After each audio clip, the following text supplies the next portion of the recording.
This debate is entirely fictional and generated by AI. No actual meeting or conversation between these individuals took place. And let the debate begin. Look, Elon, and by the way, tremendous guy, very smart, some say genius level, but look what you did to me. I gave you everything, everything. The golden key, beautiful ceremony, everyone said it was perfect, and you turn around and call my bill, my big beautiful bill, you call it an abomination. That's not nice, Elon. That's not loyal. Thoughtful. Well, the math is pretty straightforward here. Sebio analysis shows a $3 to $4 trillion increase in national debt. That's not sustainable from a systems perspective.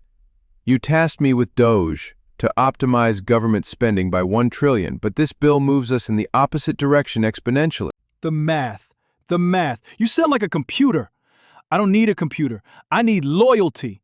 I made you, Elon. Tesla was going nowhere, and I saved your company, saved your life in my first term, remember? And now you're being very disloyal, very unfair to Donald Trump. Okay, but that's not actually accurate. Tesla became the world's most valuable automaker based on fundamental innovation in battery technology, manufacturing efficiency, and vertical integration. The market cap growth happened despite regulatory headwinds, not because of political favor. An Executive Order 14154 eliminates $7,500 consumer credits and up to $40,000 in commercial EV incentives. That's essentially sabotaging American technological leadership in transportation. Sabotaging? I'll tell you what's sabotaging. Taking billions and billions in subsidies and then crying when the gravy train ends. Real businesses don't need government handouts, Elon. They make it on their own. Like I did. Self-made, very successful. You, government dependent. Look, SpaceX has $22 billion in federal contracts because we deliver value. We're literally the only entity capable of reliably transporting American astronauts to the ISS. Dragon capsule represents American space independence. When I mentioned potentially decommissioning Dragon, the Pentagon immediately contacted me about national security implications. That's not dependency, that's strategic capability. Strategic capability? You threaten America. You said nice space program, shame if something happened to it, like a mob boss, very bad. And after I gave you access, tremendous access, everyone wanted that access, you use it to destroy me from the inside, disgraceful. I donated $288 million to your campaign, nearly $300 million total, including America PAC. $239 million of my personal wealth. I wasn't trying to destroy anything. I was trying to prevent fiscal catastrophe.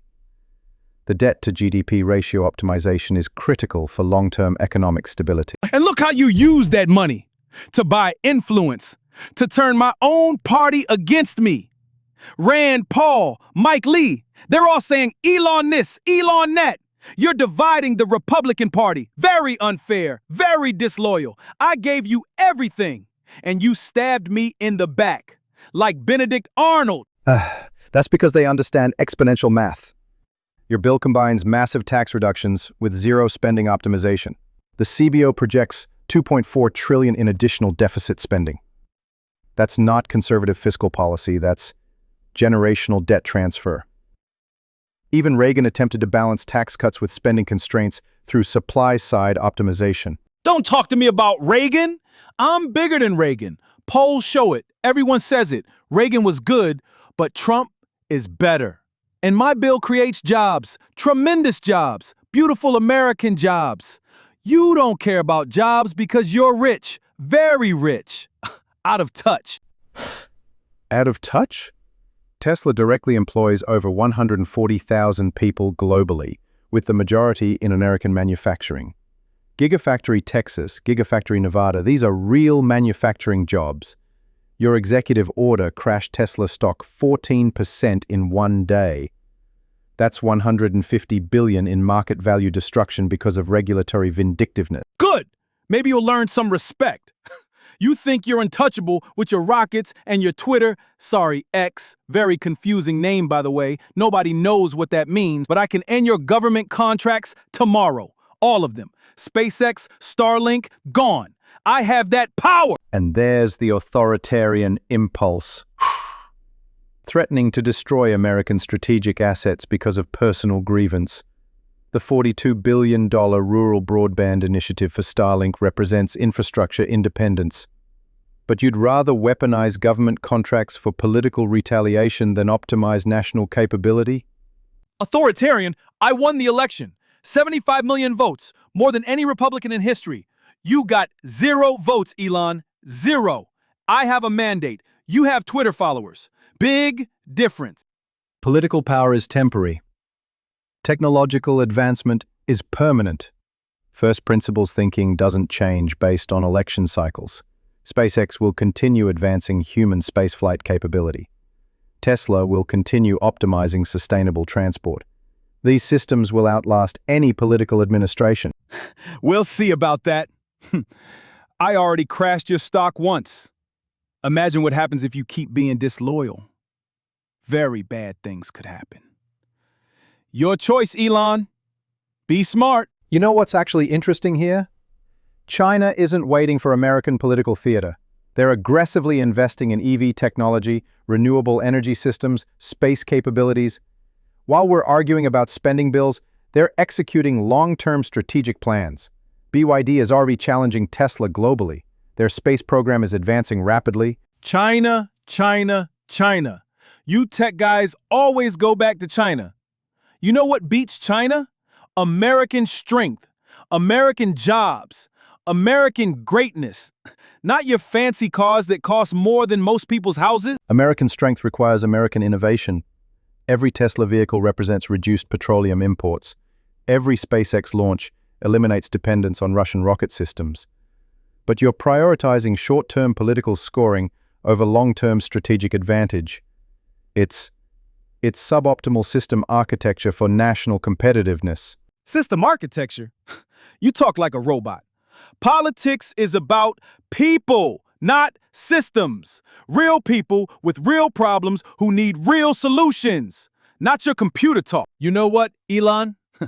You're a very smart guy. Everyone says so. Tremendous brain, probably genius level, but you don't understand people. You understand machines, rockets, computers, all that stuff. But people? Not so much. I promised the American people, beautiful people, hard-working people, I promised them tax cuts, jobs, and putting America first. My big, beautiful bill does exactly that. Exactly. And you oppose it because of some numbers on a computer screen. Very sad. You talk about fiscal responsibility like it's some kind of religion, but you know what real fiscal responsibility is? Making sure American families can afford groceries, can buy houses, can live the American dream. That's what my bill does. That's what leadership looks like. We could have been the greatest team in political history, Trump and Musk making America great again together. But you chose spreadsheets over people. You chose being right over being loyal. And that's why this ends here, Elon, because when you're president, and I am president, by the way, got more votes than any Republican ever, when you're president, you need people who put America first, not their own egos. You'll never understand that because you've never had to win an election. You've never had to look American workers in the eye and promise them a better future. You just sit in your ivory tower with your computers and your rockets thinking you know better than the people who actually voted. Very sad. Could have been beautiful, but very, very sad.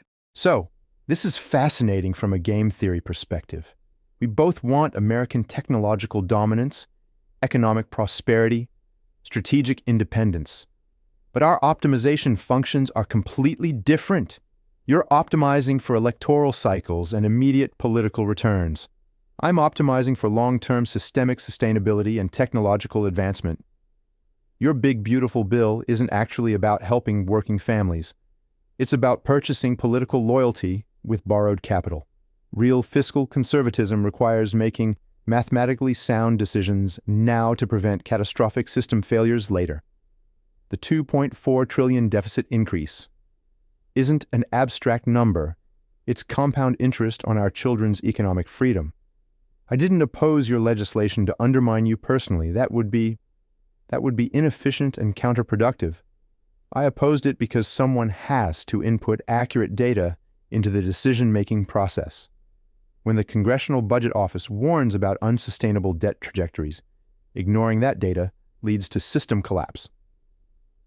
When climate change threatens global economic stability, ignoring that leads to civilization-level risk. When China advances in critical technologies, ignoring that leads to strategic obsolescence. You call it elitism, but I'm trying to preserve American competitive advantage for everyone.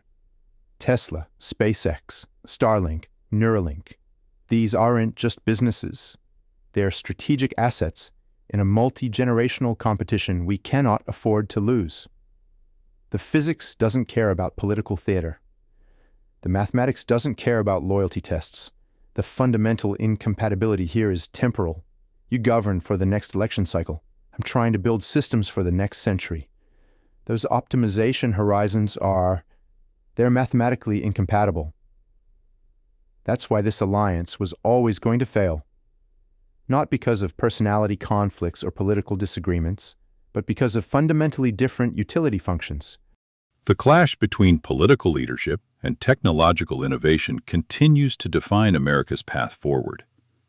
As we face unprecedented challenges, from national debt to global competition, the question remains, how do we balance immediate needs with long-term strategic thinking?